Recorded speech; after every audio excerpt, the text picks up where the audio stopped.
네, 안녕하세요. 투엔치의 엔치입니다. 서퍼입니다. 오늘도 저희 주간 액티브 포트폴리오를 가지고 돌아왔습니다. 돌아왔습니다. 이번 주 저희가 4달 정도 진행을 했는데 가장 못한 한 주였습니다. 왜냐면 애초에 그럴 수밖에 없는 게 저희가 시장 숏을 잡았어요. 맞아요. 예, 둘 다 시장이 떨어질 거다라고 예상을 했기 때문에 특히 제가 세배 숏 잡고 지구 숏을 쳤습니다. 맞아요. 미국과 유럽에 둘 다 세배 숏, 두배 숏을 쳐놨기 때문에 수익률이 굉장히 처참했다. 근데 이제 되게 놀란 게 동기간 나스닥이 7.18% 정도 올랐습니다. 참 너무 많이 오른 것 같은데 그렇죠. 예. 그냥 오르면 좋죠. 그래서 갭이 거의 15% 정도나 차이가 났어요. 이렇게 시장과 다르게 간 적이 없었던 것 같은데 맞아요. 아무튼 좀 잘못해도 단단히 잘못했다. 뭐 근데 뭐 한 주니까 다음 주에 또 어떻게 될지 모르죠. 맞아요. 그리고 뭐 저희는 뭐 나름 합리적인 판단이었다고 생각을 해서 뭐 나쁘진 않았다. 그리고 맞아요? 모르겠어요. 네. 시장 숏을 쳤지만 액티브에서는 네. 저희 계좌는 또 그쵸. 굉장히 또 많이 올랐기 올랐죠. 때문에 진짜 많이 올랐죠. 그래서 사실 기분이 그렇게 나쁘진 않습니다. 맞아요. 예, 어찌됐든 그래서 다시 3월 24일부터 총 4개월, 5개월 정도의 수익률은 마이너스 3.77%로 곤두박질을 쳤다. 곤두박질 쳤다. 예.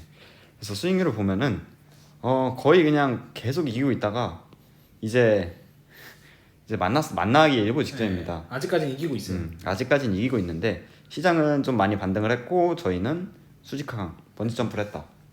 다시 도망가야죠. 아찔했습니다. 예, 아찔했습니다. 그럼 어떻게 이렇게 됐는지 네. 저희 이제 포트폴리오를 보면은 단번에 이해가 되실 됩니다. 겁니다. 예. 그래서 지금 갖고 있는 거는 SQQQ 네. 나스닥 3배 숏이죠. 그리고 EPV 이거는 여전히 유럽 숏 가지고 있고 AMD는 커뮤니티를 통해서 제가 이때 들어간다라고 말씀을 드렸고 한 96달러 정도에서 매수를 했었고 104달러 정도에서 팔았어요. 팔고 숏을 쳤는데 네. 그냥 계속 잘 오르네요. 지금 얼마죠? 지금은 잘 모르겠네요. 근데 뭐 비슷할 겁니다. AMD는. 그다음에 엔비디아도 이제 같이 들어갔다가 한번 크게 빠졌죠. 가이던스 하향을 해가지고 이거는 거의 보합권에서 팔았던 것 같습니다. 네. 어찌됐든 엔비디아도 그렇다. 근데 이제 저는 또 저희 장기 투자 계좌가 있잖아요. 그쵸, 이거는 그냥 액티브 계좌고 거기서 AMD랑 엔비디아 추가하면서 했습니다. 아. 예, 추가하면서 했고 엔비디아 뭐 7% 빠진 날, 예, 그날도 추가 매수를 했습니다. 장중에 빠졌던 거죠? 예, 장중에 빠졌고 저는 그냥 샀어요. 예, 그래서 이 두 개는 개인 투자에서는 추가 매수를 했다. 그다음에 EPV 여전히 유럽을 안 좋게 봅니다. 그래서 어찌됐든 이렇게 갔다. 시장과 굉장히 반대로 갔다. 반대로 갔다. 네. 저는 사실 매매를 안 했습니다. 지난주에는. 그래서 이 천연가스는 지난주에도 많이 올랐거든요. 저는 제 개인 투자에서 되게 장기 투자긴 한데 이거 조금 트레이딩을 했어요. 네네. 그래서 좀 달달하게 먹었습니다. 저는. 예, 그렇죠. 네, 좀 달달하게 먹었고 그리고 원자재도 지난주에 비하면 많이 올랐거든요.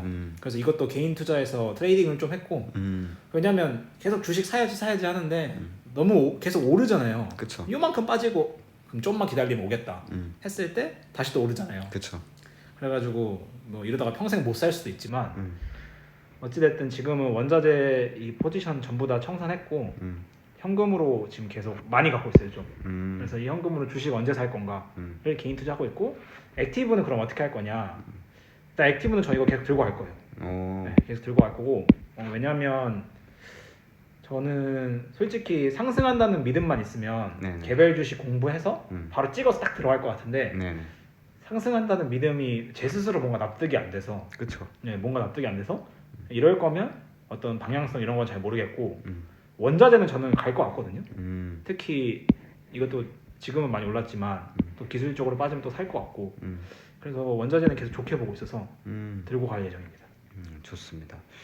저는 약간 어떤 생각을 갖고 있냐면 물론 제가 틀렸죠. 어떻게 보면. 이번 주는 네, 서퍼님은 이제 잘 저는 아예 해주셨는데 무관하게 있었던 거고. 예, 근데 제가 좀 많이 하락을 했는데 사실 그래요. 지금 아직도 좀 베어리시한 생각을 갖고 있고 장이 좀 확 오른 이유가 CPI잖아요. 그러니까 CPI가 예상보다 괜찮았다. 근데 그래도 굉장히 높은 수치고 이게 CPI 중에 에너지 가격이 되게 크게 차지를 하잖아요. 네네. 당연히 에너지 가격이 지금 조정을 받았으니까 조금 하락을 하는 건데 그거를 떠나서 이 에너지 가격이 있고 일반 소비자들이 오는 물가가 있잖아요. 네네. 이런 것들이 포함된 게 이제 CPI인데 이번 CPI 하락은 저는 전적으로 에너지 가격 하락 때문이라고 생각을 하거든요. 양호하게 나온 게. 네네.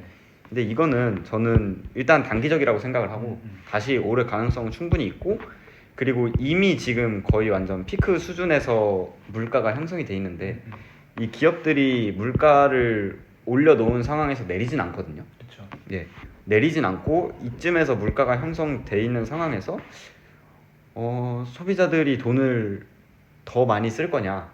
저는 그거는 또 아닐 거라고 보고, 그리고 공급망 차질도 여전히 있거든요, 아직. 네. 특히 해임 운항, 해임 운항 쪽에서 공급망 차질이 여전히 있는데 저는 조만간 공급망이 더 복잡해질 거라고 생각을 해요. 특히 유럽 쪽에서. 그렇기 때문에 이 다시 공급망 차질이 생기면은 이 CPI에서 제일 큰 차지하는 그 에너지 가격, 이거를 또 다시 상승 매체로 자극을 할 수 있다고 생각을 하거든요. 그럼 또 CPI가 높게 나올 거고 CPI가 또 높게 나올 금리가 거고. 또 올라갈 수밖에 없으니 안 좋다. 맞습니다. 그래서 근본적으로 CPI가 낮은 건 당연히 좋은 건데 이거 이제 CPI를 보고 또 페드의 금리 인상 그 정책이 나오니까. 네네. 근데 지금 CPI가 양호하게 나온 거는 저는 그냥 뭐라 해야 될까, 숫자의 함정 같아요. 그러니까 펀더멘탈리 좋은 이슈는 아니었다. 그럼에도 시장은 굉장히 환호를 했지만 이런 생각을 계속 하고 있어요. 그래서 그냥 앞으로 특히 연말을 내다봤을 때 저는 더 심각해질 거라고 보고 있어가지고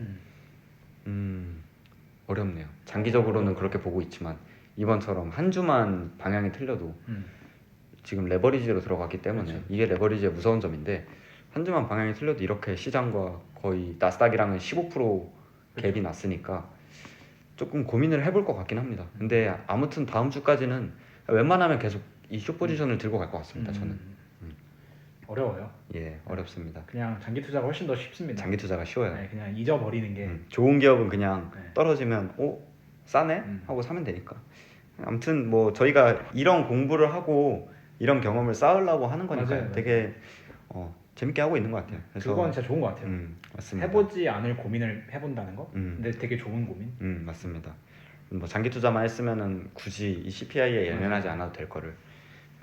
아무튼 저희는 다음 주에는 또 시장 상황을 유심히 봐야겠죠. 그렇죠. 이제 기업들 실적 발표도 끝났고 좀 큰 이벤트들은 슉슉슉 지나간 것 같아요. 정신없이. 그래서 이제 장이 어떻게 될지는 좀 면밀하게 지켜보고, 네. 좀 급박하게 트레이딩을 하거나 뭐 생각이 드는 게 있으면은 또 커뮤니티를 통해서 글을 남겨드릴 테니까 좋습니다. 같이 소통하면 좋을 것 같습니다. 네. 그럼 다음 주는 더 좋은 수익률로 돌아오도록 하겠습니다. 안녕. 안녕.